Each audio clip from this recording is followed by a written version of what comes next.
bienvenue à l'émission Artistiquement Vôtre. Alors aujourd'hui, j'ai la chance d'avoir un Jean-Charles Bébé-Anti. plateau bien Garni. bien rempli, bien garni. C'est un panier bien garni. Un panier bien garni. Alors je commence par les femmes. Hein. Louise Haddad. Enchantée. Bonjour. Merci Sabine qui de nous recevoir. Fait l'honneur de venir sur ce plateau. On a Soraya de Vitaria qui est là aussi, qui connaît aussi bien Artop.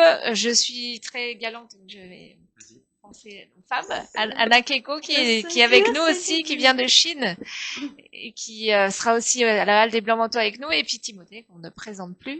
Merci Team beaucoup. C'est tellement gentil de m'inviter. Merci, c'est sympa. Bah écoute, t'es ici chez toi, mon ami. Hein. Bah merci. Écoute, sympa. Alors, comme je l'avais annoncé, aujourd'hui, c'est une spéciale Happy, voilà. On est tous très happy. C'est le titre de l'exposition qui va avoir lieu très bientôt, là, dans même pas 3 jours, à la Halle des Blancs Manteaux, vernissage vendredi soir dès 18h. Donc, j'ai 2 artistes qui exposent, Timothée et Soraya. Et puis Anna, elle expose, mais sur l'autre mezzanine. C'est pour la joie de vivre, voilà. Donc je vais expliquer un petit peu le concept. Et puis on a Louise Haddad qui est notre marraine, avec Stéphane Melnick qui n'a pas pu venir malheureusement, mais qui est aussi notre parrain. Voilà. Donc vous êtes en binôme, c'est un honneur parrainage d'être ta marraine de cette exposition. C'est moi qui vous remercie infiniment de parrainer cette exposition qui me tient beaucoup à cœur. Donc la joie, je voulais qu'on commence par cette émotion. Je voulais que tu nous parles un peu de cette émotion, voilà. Eh bien, la joie, bien sûr, ça fait partie que la joie, voilà, des 7 émotions que l'on peut voir sur le visage lorsqu'il n'y a pas de langage verbal, mais lorsqu'il y a du langage corporel. Il y a les 7 émotions universelles, dont la joie qui est la suprême émotion, parce qu'en fait, toutes les autres émotions vont essayer d'atteindre, de s'annihiler pour atteindre la joie qui nous rend vivants, qui nous donne le plaisir d'exister, qui nous donne la foi aussi, et qui nous donne la santé. On parle souvent de joie de vivre, mais c'est la joie qui est le couronnement de la sagesse.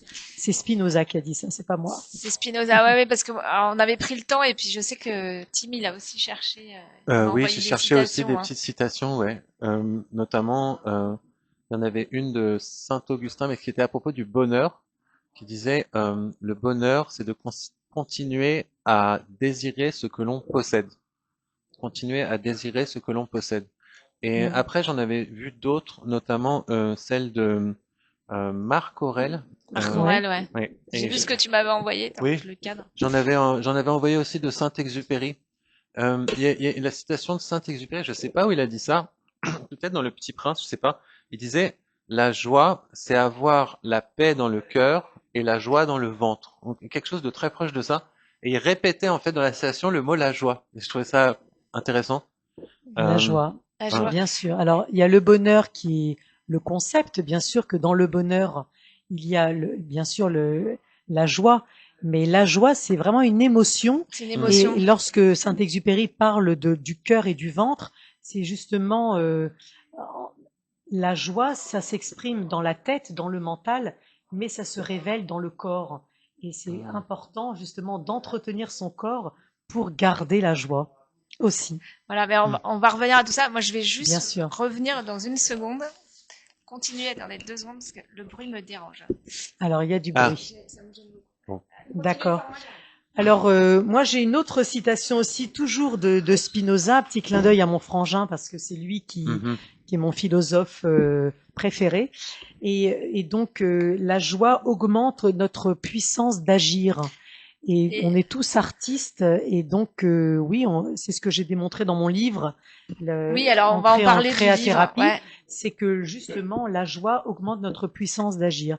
Quand on est artiste... souvent, on se révèle parce que on a touché le fond, parce que on est triste, parce que on est très malheureux, parce qu'on est désespéré, et donc dans une sorte de résilience, on va surmonter cette tristesse, ce stress, cette angoisse, et on va créer. Et moi, je dis que plutôt la joie va apporter, c'est-à-dire la création va apporter de la joie, et la joie va favoriser la créativité. C'est alors, double tranchant. Moi, j'adore poser des questions comme ça. Est-ce qu'on a naturellement la joie en soi? C'est quelque chose qu'il faut aller chercher quelque part ou est-ce qu'on est naturellement joyeux? Est-ce qu'il y a des tempéraments joyeux ou il y a des tempéraments peut-être plus moroses? Est-ce que c'est hormonal? Est-ce que c'est chimique? Enfin voilà, je sais pas. Alors ça dépend à quelle période de notre vie. C'est sûr que c'est parce que l'on arrive à des moments de tristesse que l'on peut reconnaître la joie. Voilà. Et c'est parce que l'on est très très joyeux qu'il y a des moments. C'est pas mais souvent lorsqu'on est très joyeux, on peut aussi se rendre compte que l'on va sombrer. Ça dépend des moments et des circonstances de la vie. Parce qu'un enfant, par définition, un bébé, il est heureux. Il a ses besoins primaires qui sont comblés.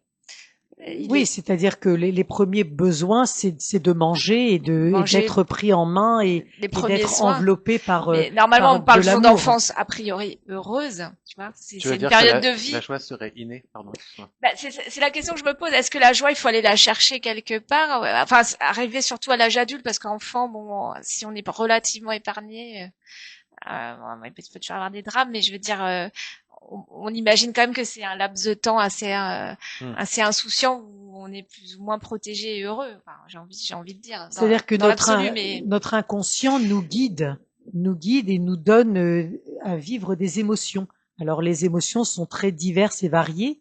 Donc, mais est-ce que c'est une émotion qui est naturellement, enfin, est-ce que c'est une émotion qu'on sécrète? Est-ce que c'est quelque chose? Alors, ce n'est pas quelque chose que l'on sécrète, c'est plutôt quelque chose que l'on cultive. On cultive. Parce qu'il y a des personnes qui, justement, ne veulent pas reconnaître les moments de joie. Et c'est bien dommage. Alors que, justement, vivre dans l'instant présent, vivre dans le mindfulness, c'est justement prendre conscience que l'on est dans la joie. Regardez, par exemple, là maintenant, on est sur un plateau et on s'est tous mobilisés depuis ce matin et depuis quelques jours pour être là, présent, en joie. Et on se dit, mais quelle joie on a de la joie. J'étais au téléphone avec un copain qui m'a dit, mais toi, t'es dans les relations sociales, amicales, d'amour, voilà, parce que je le veux et je le vaux bien aussi. Donc parce que t'es un soleil à toi toute seule. C'est très gentil, mais on est tous des soleils à nous seuls. C'est-à-dire mais alors, voilà, c'est parce que je fais exprès de poser des questions comme ça, mais en fait, si je comprends bien, c'est aussi énergétique en fait. La joie, c'est quelque chose, c'est une émotion positive qui se nourrit en fait de pensées positives. En fait, ça s'alimente et c'est quelque chose, voilà, qu'on va cultiver en soi et qui est contagieux parce qu'on peut, par exemple, voilà, donc c'est de l'énergétique parce que quelqu'un qui va être joyeux, qui va se mettre à côté de quelqu'un qui passe à un moment compliqué, et juste en étant avec lui, ça va se transmettre. Et il y en a un qui va apporter sa joie et sa bonne humeur, et ça va se transmettre énergétiquement. Exactement. Et la première, c'est des choses. Et la première chose justement à exprimer, c'est le sourire. Parce que voilà. Quand on a du sourire, tu vois, là, on est tous en train de sourire, smile. Le smile. Okay. Alors smile. ça, j'y viens aussi, ouais, et donc, le sourire, c'est la première expression. D'ailleurs, j'ai commencé par parler des émotions universelles. Eh bien, c'est la joie, c'est exprimé par. Alors, ça s'exprime par le sourire. Est-ce que dans le regard, on peut voir la joie quand il y a des yeux qui brillent? Bien sûr. Et lorsque l'on a envie de sourire, c'est tout notre corps et toutes nos cellules qui vont se mettre à sourire aussi. Bien sûr, après, on va pas parler de problèmes et de choses comme ça. Nous, on est dans la culture de la joie. La culture de la joie. Avec de l'optimisme, avec du positif, avec des relations et des ondes énergétiques positives. Alors, Soraya, par exemple, toi, comment tu cultives la joie? C'est dans ta création, dans tes œuvres, dans tes couleurs? Je suis une épicurienne déjà. Ouais. Donc, j'ai toujours privatisé le plaisir. Toujours, voilà, on verra demain. C'est-à-dire, je vis l'instant T et on verra demain. C'est-à-dire même, je vais éclater le paquet de bonbons. D'accord. Et puis je verrai demain. Mais the diet starts tomorrow. Il y a une certaine satisfaction quand il y a une satisfaction, puis peut-être aussi c'est par rapport à mon éducation, c'était de vivre l'instant T, quoi. Aujourd'hui on est heureux, on verra demain, même s'il y a des difficultés, c'est pas grave.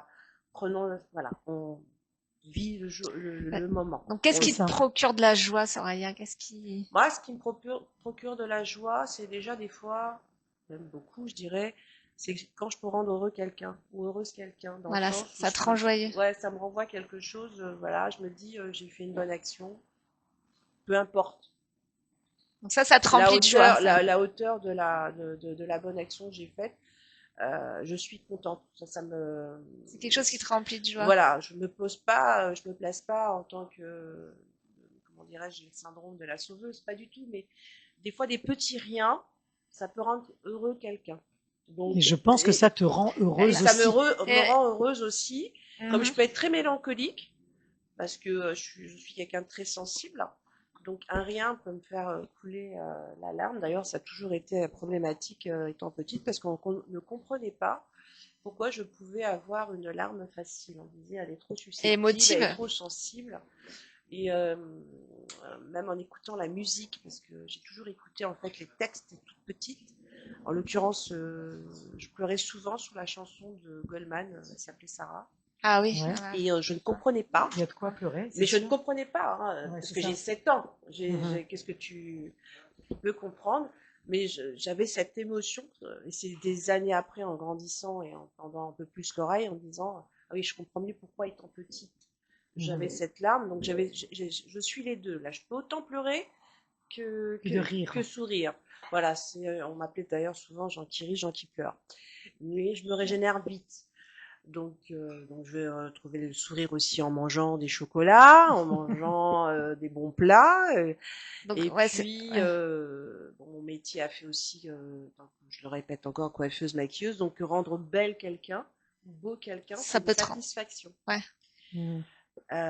Quand je peins actuellement, à un moment, je sais pas où je vais. Hein. Je commence toujours un tableau, j'ai une idée, mais je sais pas où je vais. Mais la seule chose que je sais, c'est qu'il va falloir qu'il en sorte quelque chose.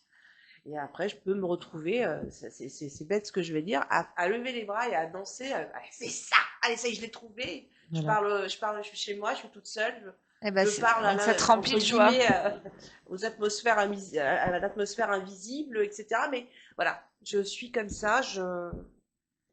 En fait, j'ai envie juste de rebondir parce qu'en fait, la joie, on pense que c'est quelque chose qui est complètement intérieur, mais au contraire, c'est quelque chose qui s'extériorise tout le temps. Et on doit, en cultivant la joie, c'est justement danser. Alors bon, toi, tu manges des chocolats, mais tu crées aussi. C'est danser, c'est chanter, mais justement, créer, j'allais donner aussi, puisque toi, tu donnes. Et ça te donne. Et je voulais savoir ce que c'était la joie pour moi. Alors, c'est gentil.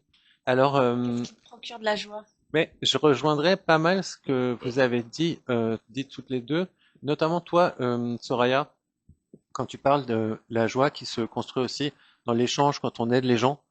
J'aime beaucoup, oui, cette idée de la joie comme aussi une interaction, partage. Oui, un partage, et puis quelque chose qui se construit, aussi un lien social.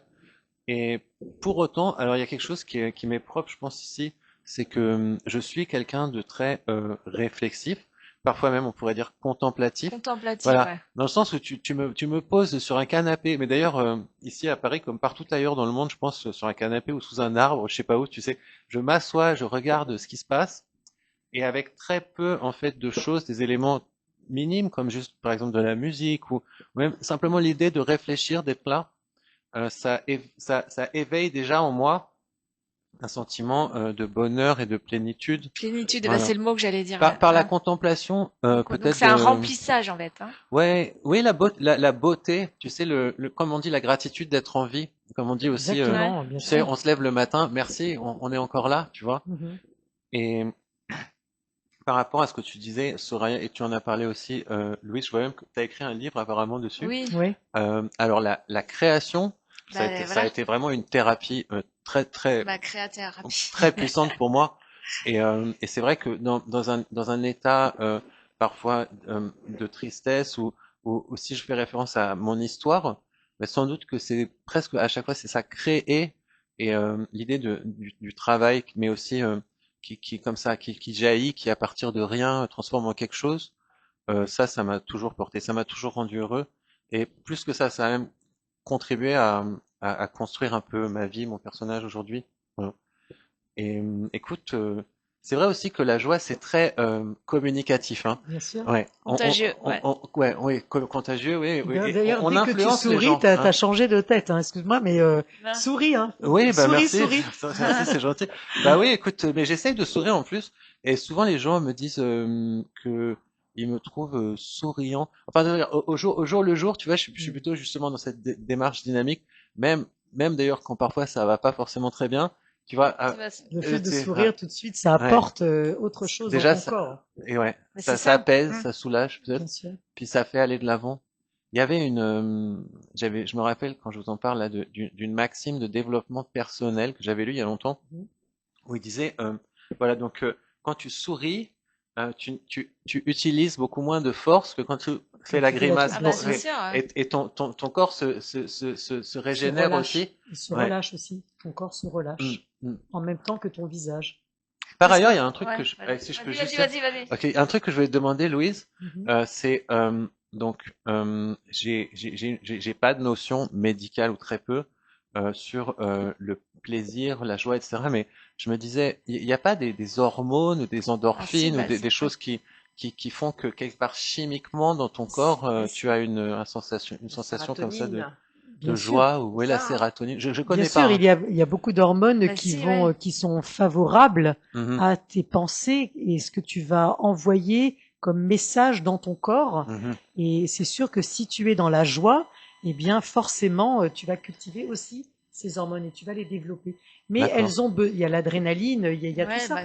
Mais ce qui est très intéressant, ce que tu viens de dire par rapport au sourire, qui est habité dans ton visage et qui se reflète et qui se met dans ton corps aussi, c'est, je pense que c'est le summum de la plénitude et que on doit avoir conscience, en fait, prendre conscience. Quand tu parles, Soraya, de l'instant T, c'est prendre conscience, le moment où on est, d'être en pleine conscience de ce que l'on vit.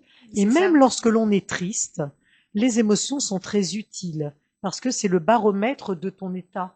Et donc, elles te disent ce que tu ressens, si tu as peur, si tu es triste. Donc, toutes ces émotions qu'aujourd'hui on veut annihiler parce qu'on est sur la joie, mais les émotions, on va dire plutôt, moi je ne vais pas dire des émotions négatives parce que toutes les émotions sont personnelles, utiles et très et répondent à des besoins. Donc, je vais plutôt parler d'émotions agréables et désagréables. Et donc, c'est sûr que la joie, c'est une émotion très, très agréable qu'on a toujours envie d'avoir. Mais c'est impossible d'avoir cette émotion parce que la vie n'est pas un long fleuve tranquille. Et c'est justement prendre conscience que on a des choses à vivre et que même la tristesse fait partie de notre vie, mais pour justement se relever un peu plus, pour cultiver cette joie. Pourtant, on le dit, la vie est un long fleuve tranquille. Hein. On n'en est pas. On voudrait. On aimerait que ce soit un long fleuve tranquille. Ouais. Et alors Anna, alors peut-être tu fais la traduction. Alors je fais l'avertissement donc pour les spectateurs, c'est que elle vient de Shanghai, elle parle très peu à la fois français et non plus anglais. Quand bien même c'est. Tu la connais bien, tu peux. Et c'est une grande intellectuelle chinoise. Alors je vais juste lui demander parce qu'elle sait quand même s'exprimer un peu.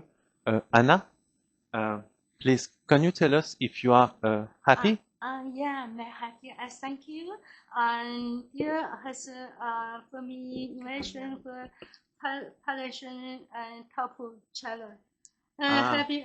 Yeah, English. Elle nous remercie d'être là. Elle nous remercie beaucoup d'être là. Ouais. Elle dit qu'elle est très heureuse. Bah déjà, ça se voit qu'elle est heureuse. Oui, ça se voit. Hein. Ah, déjà, ça se voit. Qu'est-ce qu'elle fait? Elle est artiste, elle est aussi... c'est une écrivaine au départ, en fait. Une D'accord, you're right. Et elle sera là. En fait, elle sera la mezzanine de l'autre côté, parce qu'en fait, il y a 2 expos, c'est ça qu'il faudra que j'explique. Elle fait des très beaux tableaux. C'est une écrivaine très célèbre en Chine, et dans le monde d'ailleurs. Et elle, par ailleurs, elle peint aussi. Voilà. Et c'est à ce titre-là qu'elle sera au Blanc Manteau. Donc, en fait, voilà, je fais une petite aparté, mais il y aura une mezzanine spéciale Happy, mezzanine sud, et on aura la joie de vivre qui sera mezzanine nord. qui a été organisée par Timothée et Raluca. Et Raluca, oui. Donc, surtout Raluca, quand même. Ouais, Raluca, bon, elle a fait un énorme boulot. Gros travail. Donc, en fait, comme quoi la joie est contagieuse, puisqu'on a une duplication de l'expo, mais une version avec, je sais plus exactement combien vous êtes d'artistes. Mais c'est vraiment ça, en plus. Il y en a 13 ou 14, je sais plus. Oui, c'est happy d'un côté, joie de vivre de l'autre. Voilà, en fait, vous rejoignez, c'est bon. Un miroir. Mais on se voilà, mais moi, ça me plaît beaucoup parce que ça s'est décidé qu'il y a 3 semaines uniquement et ça s'est fait très très vite, comme quoi ça se communique, tu vois. La joie de vivre est très contagieuse. Alors tu nous mets toujours à l'honneur, mais moi j'aimerais bien quand même que tu précises pour les nouveaux spectateurs, parce que là j'ai par exemple des personnes qui peut-être ne te connaissent pas. Oui. Qui es-tu, Sabine? Ah, qui suis-je? Oh là là, c'est quelques mots. Oui, pourquoi tu nous réunis aujourd'hui? Alors, pourquoi je vous réunis, en fait, par rapport à l'exposition Happy. Donc, je monte des expositions 4 fois par an à la Halle des Blancs-Manteaux. Et en fait, d'une exposition à l'autre, je cherche un fil conducteur et comme par hasard, juste avant, c'était sur Carpe Diem.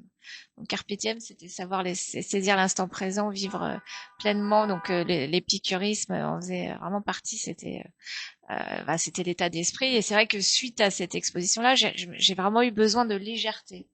Donc je me suis dit, on va partir sur la joie. Donc bon, c'est vrai que je trouvais que ça sonnait mieux en anglais. Et ça, donc au début, je suis partie dans des joyeux anniversaires, happy birthday, chercher à illustrer la joie. Et puis après, je me suis dit, mais le mot suffit en fait en lui-même. Je le trouve déjà très puissant.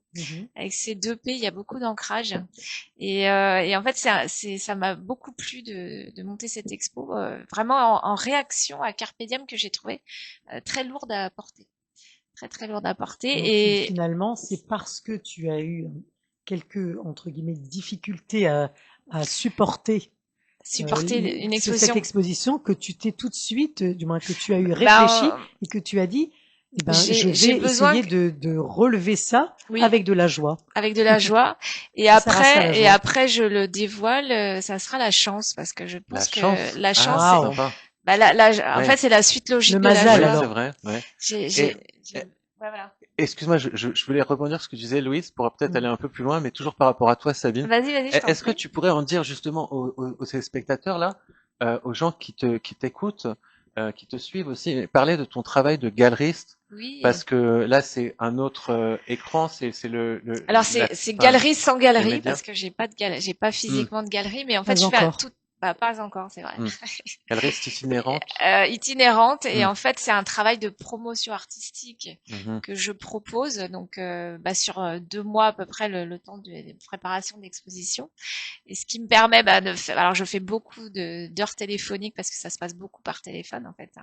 C'est très virtuel, mais je fais tout un accompagnement de cheminement pour accompagner mes artistes d'un point A à un point B.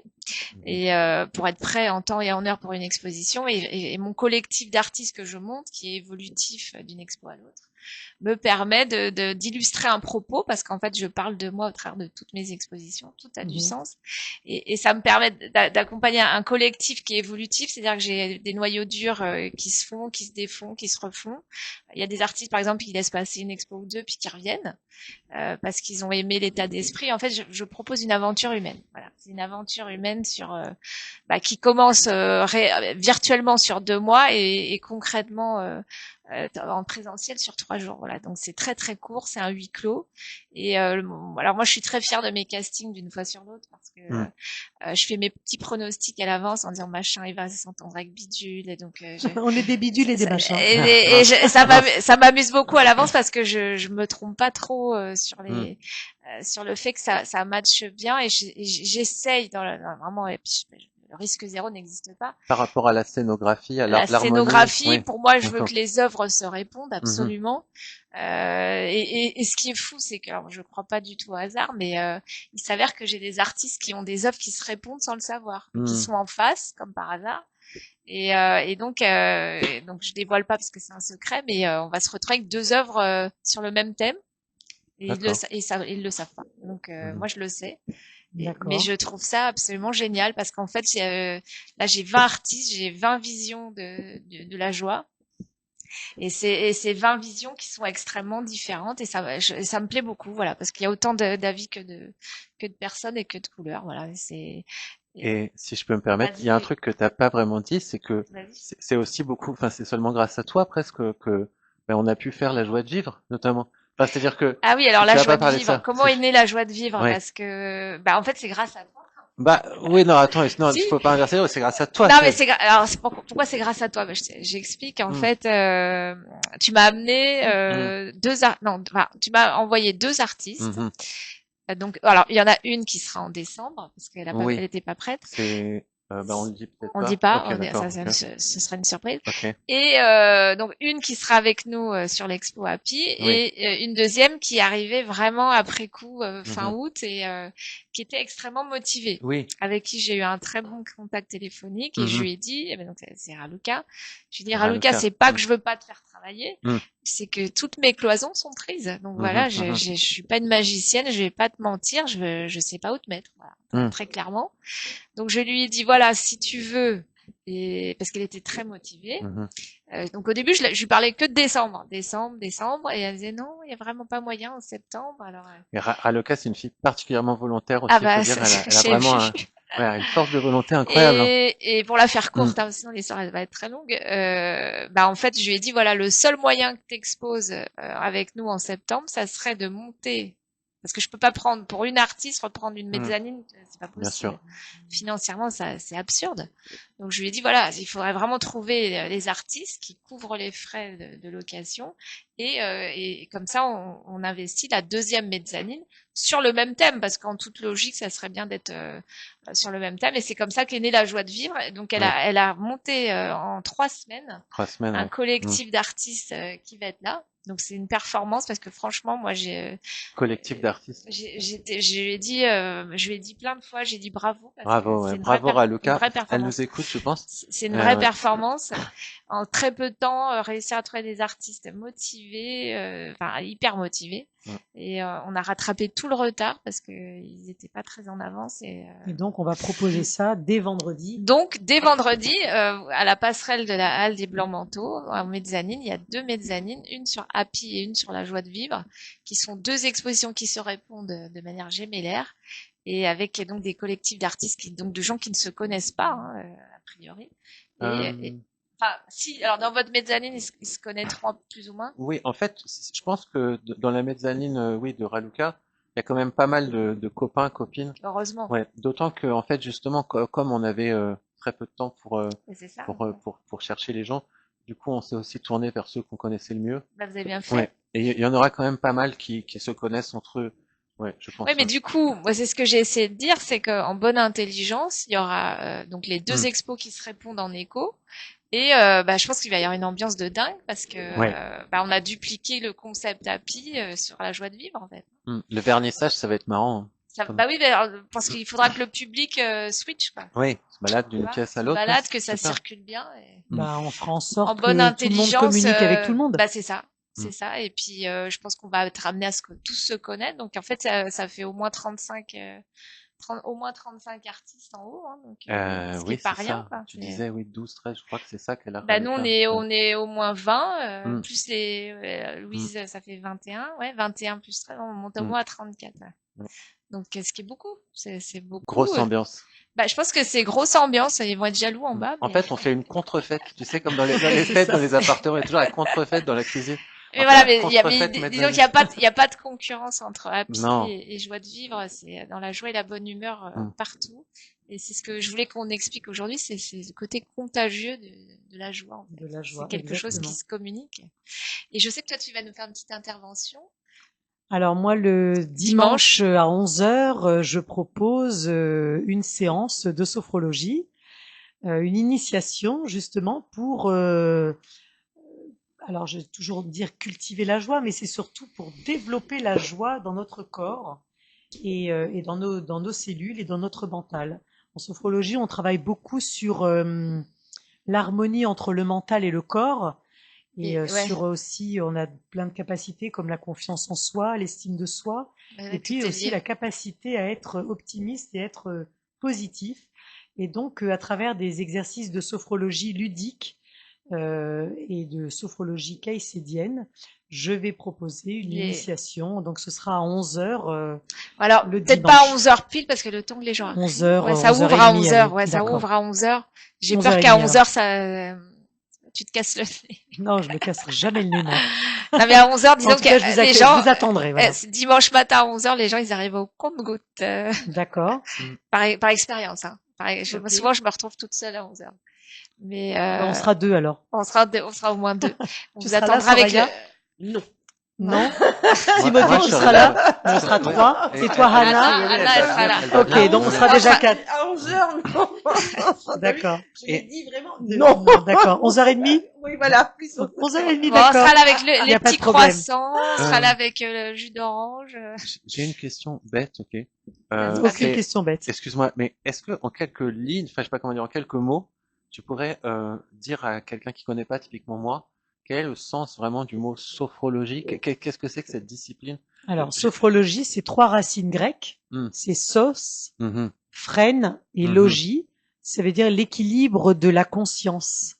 Et en fait, c'est l'étude de l'équilibre de la conscience. Le logos, c'est ça? La pensée. Voilà, exactement. Et le langage aussi. Et le langage, bien sûr. Okay. Et donc, ce qui se passe, c'est que la sophrologie, c'est une technique, un ensemble de techniques, c'est une méthode qui a été inventé par Alfonso Caicedo dans les années 60, un neuropsychiatre espagnol qui exerçait aussi en Colombie. Et il a parcouru le monde, il s'est inspiré du zen, du bouddhisme, du yoga. Et il a créé cette méthode où il y a... c'est récent quand même. Hein. Oui, c'est très très récent. 1960, ouais. Et on pratique la sophrologie partout, par exemple dans les hôpitaux, mais aussi pour les femmes enceintes. Donc ça passe par la respiration, c'est ça? Alors, on commence par la respiration, ça passe par la respiration, mais c'est aussi la relaxation dynamique. Donc, ce n'est pas la relaxation comme on pourrait faire à la fin d'une séance de sport. C'est la relaxation dynamique où tu prends vraiment parti complètement de ton corps et de ton mental pour agir sur ton corps. Et ce sont des techniques qui sont très courtes et aussi très faciles à reproduire, avec lesquelles tu peux être très vite autonome. Ah, ce sont des cures qui sont courtes aussi, de 4-5 séances, même maximum 10 séances. Les gens viennent au cabinet pour essayer de... Alors, il y en a qui viennent pour continuer à aller bien, donc ça c'est génial. Et d'autres qui viennent parce qu'ils ont des problèmes de sommeil ou alors de stress, ou alors il y a beaucoup d'indications qui sont aussi, peuvent être malades aussi, des problèmes de couple, de deuil, etc., etc. Et donc avec ces techniques-là qui sont très simples, eh bien on transmet beaucoup de possibilités de s'en sortir, quoi, et d'élargir sa conscience. Au lieu d'être focus et d'être complètement dans une dynamique où on ne va pas pouvoir respirer, justement, ben on va élargir sa conscience et s'en sortir, justement. Reprendre le contrôle aussi, d'après ce que tu dis, j'ai l'impression reprendre un peu le contrôle, la maîtrise, dynamique, la maîtrise. La maîtrise. Et ça passe par le corps, en fait. On pense souvent que c'est par le mental. Et d'ailleurs, quand on va broyer du noir, on risque de tomber malade, parce que le mal a dit, donc on tombe malade. Et bien, en broyant aussi et en amenant des pensées positives, optimistes et de joie, et vraiment des techniques sur le corps, de respiration sur le corps, eh bien, on va développer quelque chose qui fait que nos cellules vont se mettre elles aussi à sourire et à rire. Sympa, super. Voilà. C'est une belle définition. Comme on dit dans la philosophie classique, c'est l'esprit qui dirige la chair. Souvent on dit ça. Eh bien, en sophrologie, c'est vraiment une harmonie. C'est-à-dire que ton corps, s'il se sent bien, si tu vas le travailler pour qu'il se sente bien, eh bien ton mental va aller bien. Et si ton mental va bien, ben ton corps aussi va aller bien. D'accord. Tu commences par le corps, en fait. Une harmonie. Exactement. Vous commencez par le corps ou Eh bien, on va vraiment interagir, le mental interagit sur le corps et le corps agit sur le mental. C'est-à-dire qu'il n'y a pas de début. Quelqu'un qui vient pour la première fois vient avec son mental et me dit je vais voilà, c'est ça. mal, donc il commence à te parler. Oui, il va commencer à te parler déjà. Ouais. Voilà, c'est ça. Donc c'est-à-dire qu'il doit te donner sa problématique ou c'est à toi de la deviner? Ah non, c'est moi qui vais chercher avec un questionnement, mais aussi on fait une anamnèse, c'est-à-dire qu'on va comprendre pourquoi et le comment de la personne qui vient nous voir, les sophrologues. Et ensuite, avec ça, on va mettre en place un protocole avec des techniques particulières. Donc, dès la première séance, on peut déjà avoir dès la première séance, on repart. Ah oui. Déjà, on repart avec des reboosté. techniques. Ah oui, bien sûr, déjà. D'accord, ouais. Parce qu'on cultive un capital d'énergie. C'est énergétique, qui va servir plusieurs jours, même dans plusieurs heures, plusieurs jours. Et ensuite, eh bien, on va encourager les personnes à reproduire les techniques seules. Voilà. Donc il y a des devoirs à la maison, alors c'est. Des devoirs, oui. Des exercices à faire. Des exercices, mais qui sont très simples. Ouais. Voilà. Et la fréquence des séances à peu près, c'est une fois par semaine. Une fois par semaine. Donc en 5 semaines, on est rétabli. On est rétabli, ça peut, oui. Ça peut, c'est magique. Au cas par cas. Alors bien sûr que c'est au cas par cas. Alors souvent les personnes me disent je sais pas, aujourd'hui il y a une situation qui s'est déjà produite et aujourd'hui je l'ai mieux gérée. Je ne sais pas si c'est grâce à la sophrologie. Alors je leur dis comme non, c'est peut-être pas grâce à la sophrologie, mais en tout cas moi j'ai ma petite idée et c'est vraiment parce que il y a des déblocages, voilà. Ouais. Et tout s'enchaîne. On ouvre cette conscience. Ouais. Mais alors moi je suis à côté de toi et je sens beaucoup de sérénité. T'es contagieuse au niveau bien-être. Non mais déjà la voix, elle est hyper. Non mais je le dis à chaque fois, mais je le pense. Merci. C'est que déjà, je sais pas, t'es à côté de moi, déjà je me sens bien moi. Alors écoutez, vous avez qu'à. Moi je me sens à côté de vous. On sent bien aussi. Elle voix rassurante. Elle a quelque chose d'incroyable dans ce qui émane de toi en fait. C'est assez magique, quoi. C'est lumineux. Merci. Non, c'est vrai. Je le pense. Je l'ai toujours pensé. Voilà. On vit des choses des fois très compliquées dans sa vie, et c'est ce qu'on appelle la résilience. On va fabriquer des choses par-dessus ça. Et on va transcender même l'hérédité, comme me dit encore mon frère. Dis-toi, tu transcendes l'hérédité, parce que justement, on se sent aussi condamné quelquefois lorsqu'on a quelque chose de dramatique dans sa vie. Eh bien non, on peut justement contrecarrer ça et se dire non, je vais agir pour justement développer autre chose et passer au-dessus de ça. Alors moi j'en profite, j'aurais bien aimé qu'on se tourne vers l'œuvre de Soraya, qu'elle nous propose, une des œuvres qu'elle nous propose pour l'exposition à Pi, et j'aurais bien aimé qu'on décortique un petit peu. Peut-être que tu la prends, elle est tellement belle. Qu'on la montre et puis parce que ça m'intéresse. Là on a 2 artistes, là, on va dévoiler 2 œuvres au moins, un avant-goût d'Api. Même, oui. Je sais plus combien t'en as apporté. J'en ai apporté un. Mais Dana aussi. déjà les couleurs ça donne elles sont pétillantes, elles sont magnifiques. La paillette chez toi, Soraya, elle est. Alors la paillette, c'est ma signature, hormis de pouvoir mettre des diamants. Je peux pas, donc je lui dis la paillette, et en plus c'est l'envoi de disparition la paillette. Oui, il paraît, c'est ce que tu veux. Ça va devenir du luxe. D'ailleurs, les prix ont flambé. Et aujourd'hui, on a de la paillette écologique qui, avec le temps, va se détruire. Dégradée, ouais. Tu pourrais trouver des vernis, des choses peut-être pour la conserver, je sais pas. Non. Ça, je le vois bien sur même avec de la résine. Ça dépend dans un époxy, quelque chose de plastique, quoi. C'est pas facile. J'en suis triste d'ailleurs. J'ai eu mes années de paillettes là, mais même par rapport à la couleur. Les couleurs sont incroyables.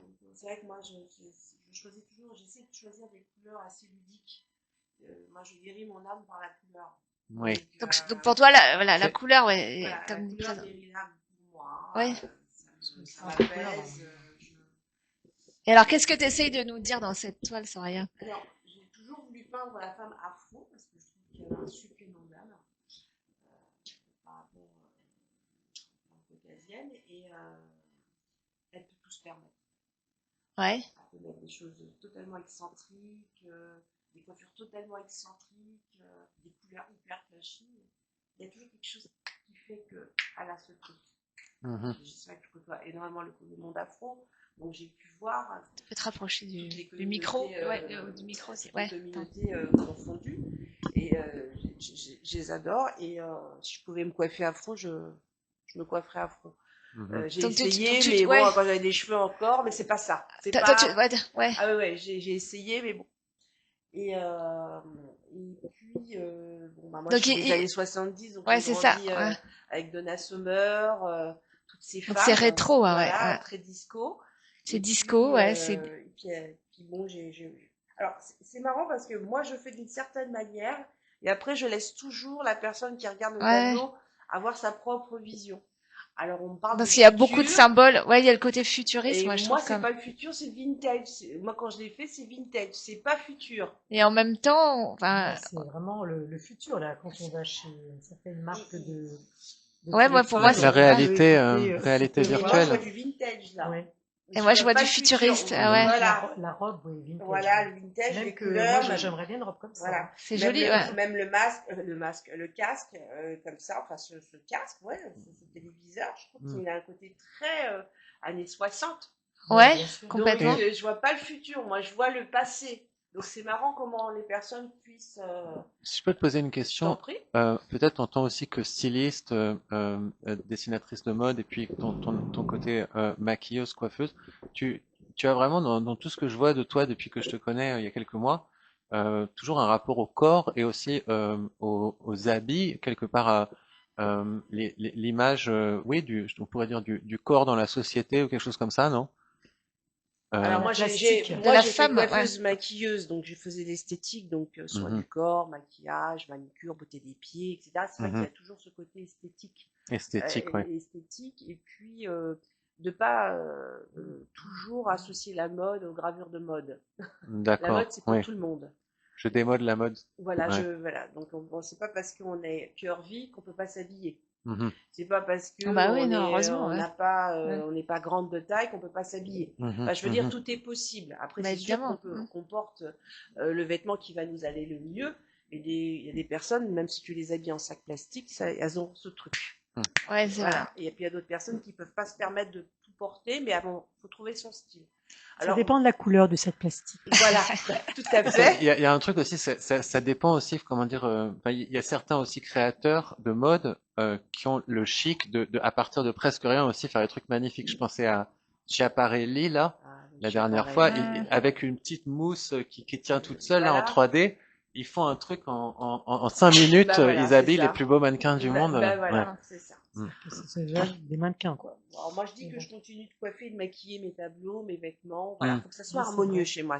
Elle est très très belle cette toile. Voilà, c'est du art paper, comme je disais tout à l'heure, le art paper. Ça fait bien, art paper. Et parce que j'aime beaucoup la photo. On va tous aller à New York d'ailleurs. Voilà. Et puis après, voilà, le côté Barbie.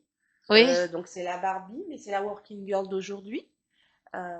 Et puis tout ce qui est le vintage, voilà, le côté exubérant mais chic. C'est la femme qui s'assume, c'est la femme qui est fière d'être qui elle est. Voilà. Y a pas de, elle est incarnée. Voilà, elle s'incarne, elle n'est pas que séductrice, elle est aussi volontaire et on le voit. Elle prend les rênes.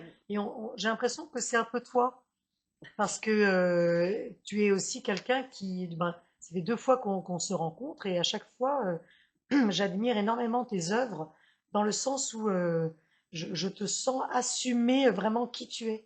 Tu exploses, quoi. J'assume pleinement qui je suis, oui, ça c'est sûr. Ton look, il y a tout ça, une sorte, peut-être une identification à ce genre de femme là que tu représentes et qui pourrait aussi t'imiter, c'est-à-dire que c'est aussi. Je vois ce que tu veux dire. Ça se rejoint parce que je sens que toi aussi tu es dans ce style-là. De quelqu'un qui n'a pas peur, quoi. Tu pourrais sortir même de la toile. Alors, que dire comment dire surtout sans trop rentrer dans les détails, mais dans ma vie, j'ai dû m'imposer. Voilà, j'ai dû m'imposer parce que je suis née comme je suis et j'ai souvent dérangé. Alors peu importe, je suis pas le nombril du monde, c'est pas ça, mais j'avais quelque chose qui pouvait déranger et ça a été une grande souffrance. Et ne comprenant pas qu'est-ce qui pouvait déranger. Voilà. Et puis bon, tu grandis. Et puis parce que même la couleur de mes yeux a beaucoup dérangé.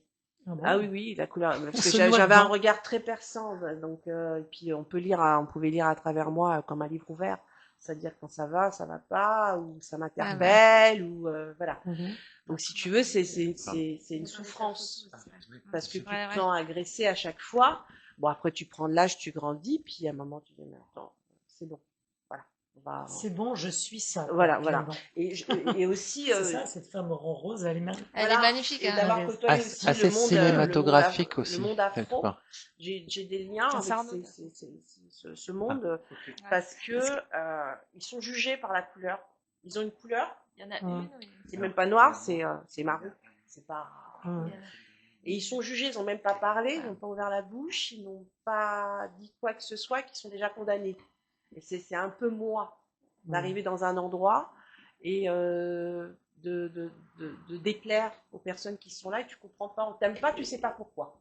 T'as même pas parlé, t'as rien dit, mais déjà t'as des ennemis. Donc si tu veux les avoir côtoyés, nous on t'aime, Soraya. Conforter de m'assumer et d'être qui je suis. Et de t'émanciper. Et de m'émanciper, voilà. Ça fait 25 ans que je les côtoie, et je crois que c'est l'une de mes plus belles rencontres. Dans le côté, je suis comme je suis, faut être fier de qui tu es. C'est révélé à toi. Voilà, tout à fait. Tu as déjà fait des autoportraits ou des travaux autobiographiques ou de type autoportrait, ou en utilisant des éléments de ta vie propre personnelle directement pour les représenter sur toile ou sur tissu? Pas encore. Non. Ça va venir. Je suis très. Mon rêve, ça serait d'être portraitiste. Portraitiste. Voilà, j'aimerais être ça. Là, je commence à passer un autre cap dans mes peintures. Je commence vraiment à dessiner. En l'occurrence, pour mon futur défilé, j'ai vraiment pris mes tenues comme des toiles. C'est bien, ouais. Voilà, donc j'ai hâte de voir. J'ai pris des risques. T'as ton défilé le 5 octobre. Le 5, j'ai pris des risques, et c'est pas le moment de prendre des risques. Mais si, il faut prendre des risques. Il n'y a pas de réussite sans prendre de risques. Donc pourquoi pas, ça va peut-être venir après. Comment dirais-je, ça me fait un peu peur ce que tu viens de me dire, parce que dans le sens où je voudrais pas.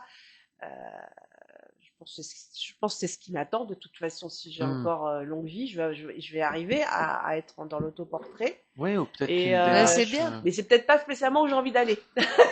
Tu vois. Tu sais pas, parce que peut-être aussi ça va pouvoir libérer pas mal de choses en toi aussi dans ta création. Tu sais, parfois on dit que quand on parle de soi aussi, ou quand on évoque sa propre histoire, ça te permet de dépasser, dans le sens de ce que Louise disait, tu vois, un peu aller plus loin.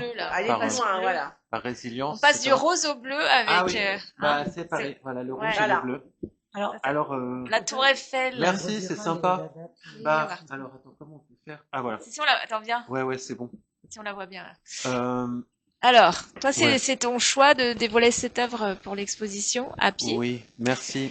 Donc, la Tour Eiffel, c'est ce qu'on voit en premier. La Tour Eiffel, vue de la Seine. Vue de la Seine. J'ai pris des photos, donc grâce à toi, Sabine, et merci beaucoup pour ça. Moi, je t'en prie. Je présente des photos cette fois-ci, exclusivement des photos. Parce que t'es aussi peintre. Ouais. Voilà, peintre. Il est aussi poète. Ouais. Et donc ça, c'est une photo de Paris, et je l'ai trouvée représentative de ce que je vais montrer. Ça incarne Voilà. Alors d'abord, évidemment, Paris, la Seine, les péniches, et puis la Tour Eiffel. Il faisait beau ce jour-là. Il faisait beau, exactement. Voilà. Ça me semble être à pied déjà feel good, tu vois, je sais pas comment dire. Les couleurs, hein. Ouais. Et puis il y a un truc aussi, c'est que les photos que je présenterai sont des photos un peu comme ça, toutes simples. Et puis en même temps, ma démarche de photo, c'est essayer de saisir la magie peut-être de l'instant. Complètement. Voilà, un instant qu'on voit nécessairement, parce que je le prends en photo. D'autant qu'il n'y a pas de retouche, il n'y a pas d'habillage non plus, il n'y a pas non plus de studio vraiment. Mais donc oui, un moment qui passe et que je capture, je sais pas comment dire, que j'immortalise, c'est ça, un photographe. Voilà, que je prends dans ma pellicule, mais qui en même temps semble un moment un peu magique, tu vois. Oui, parce qu'on est complètement transporté là. Moi, j'ai qu'une envie, c'est d'aller à cet endroit, retrouver exactement. C'est une photo que tu peux prendre très facilement. C'est à Mathilde, sur les quais passives, en face de la Seine. Oui, mais en fait, c'est ta photo qui nous emmène. Oui, c'est ta photo. C'est ça, elle nous emmène parce que il y a des contrastes des bleus, il y a cette luminosité qui se reflète dans les feuilles des arbres, et puis il y a aussi quelques rayons de soleil là sur les Tu te rappelles du jour où tu l'as prise? Donc c'est très très beau. Oui. C'était en quel mois de l'année? Nuages aussi. Alors, tu as raison. Alors, c'était en été. Et je me rappelle, oui, c'était une erreur. C'était une erreur. Ça, tu vois, on parlait tout à l'heure de résilience. Ça, on appelle ça la sérendipité. Oui, tu connais bien sûr. Sérendipité où, en fait, à partir d'une erreur, on crée quelque chose. Je devais descendre de métro à Bir Hakeim pour me rendre à Tour Eiffel, tu vois. Et je me suis pas réveillé dans mon métro et je suis descendu. Je me suis retrouvé à passer la Seine. Et donc, à arriver à Passy. Et après, je me suis dit, bon, qu'à cela ne tienne, je vais marcher depuis la station Passy jusqu'au pied de la Tour Eiffel où j'avais rendez-vous. Et donc, du coup, c'est hyper difficile, en fait, quand tu es à la station Passy, de rejoindre la Tour Eiffel. Enfin, exactement, c'est pas exactement difficile, c'est pas du tout intuitif, et c'est vraiment une longue marche. Et notamment, pendant cette marche, je me suis retrouvé face à ce point de vue.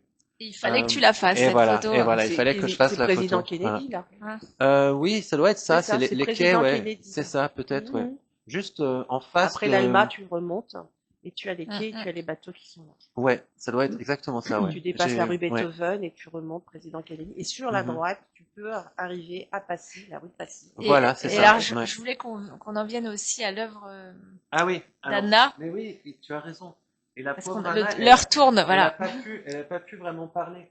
Alors, Anna. Donc ça, c'est Anna Keiko qui fait des super peintures vraiment magnifiques. Et c'est merveilleux. On l'a pas bien présentée, c'est une grande écrivaine chinoise, hyper célèbre. Ouais. Les gens peuvent regarder, elle a une page Wikipédia, c'est Anna Keiko Wang, sa page Wikipédia. Ouais. Et par ailleurs, en fait, elle a... Thank you. This many Chinese people. Parle bien dans le micro. Ouais. Oh, sorry. Thank you. Donc ça va être une toile qui va être représentée au blanc manteau. Alors non. Non, on l'aura pas, d'accord. Elle fait des choses comme ça en ce moment, donc il y aura des choses très proches de ça. Voilà. Et par ailleurs, elle a un style assez varié. Et donc pour la petite histoire, Anna s'est mise à la peinture il y a seulement relativement peu de temps. Et en fait, elle a fait des progrès immenses en peu de temps, notamment simplement parce qu'elle a beaucoup travaillé. Et elle s'est vraiment lancée là-dedans à fond. Et elle est très talentueuse, voilà. Alors, il nous reste quelques minutes. Moi, j'aimerais bien qu'on parle de... Alors, on a fait un petit tour d'horizon des œuvres, mais il y a une chose qui me frappe, moi, quand même, c'est le choix des couleurs. Donc, j'aurais bien aimé parler un petit peu des couleurs. Quelle est la couleur pour vous qui évoque la joie, en fait? Quelle couleur vous pensez Le jaune et le rose, moi. Le jaune et le rose. Ouais, le jaune, c'est le soleil. Ouais, le rose... c'est lié souvent à la petite enfance, ouais, c'est des couleurs. Moi, j'ai toujours mon âme d'enfant. Ouais.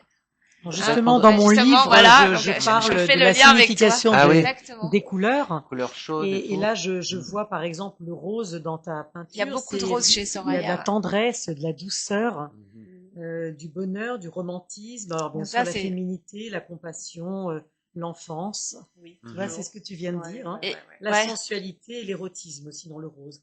Et le doré, pour reparler de toi, c'est la puissance, la fécondité, la chaleur, la tradition, le prestige, la richesse et le luxe. Mais voilà. Et donc le luxe dans peut-être aussi tout ce que tu étais en tant qu'esthéticienne, où tu voulais parce que maquilleuse, etc. Dans les palaces parisiens, donc c'était du luxe. Oui, mais en même temps pouvoir habiller et magnifier.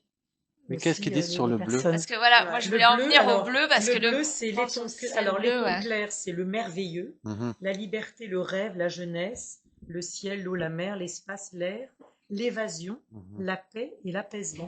C'est vrai que ton c'est très apaisant. Très très apaisant.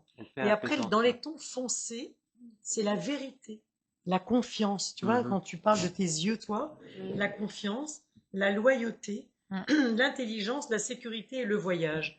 Après, bien sûr que dans les couleurs, il y a des côtés négatifs, mais on ne va pas parler de ça parce que nous, on ne parle que de choses qui nous font plaisir. Mais voilà. Est-ce que si je pouvais dire un truc, ça serait, est-ce qu'on pourrait considérer peut-être que déjà l'emploi de la couleur et de tonalité, par exemple, assez marquée, comme on dit, les couleurs fortes, hein, ou peut-être aussi en utilisant des contrastes, des choses comme ça puisse aussi déjà rien qu'en cela évoquer au fond la joie, comme par exemple dans la vie de l'Arlequin, tu vois, ou dans la Commedia dell'arte, ou dans pas mal de représentations, je pense, dans la culture populaire. On voit que ce qui est coloré, c'est aussi souvent la joie, notamment les cotillons, par exemple, ou les habits de fête, ou bien sûr. Je sais pas.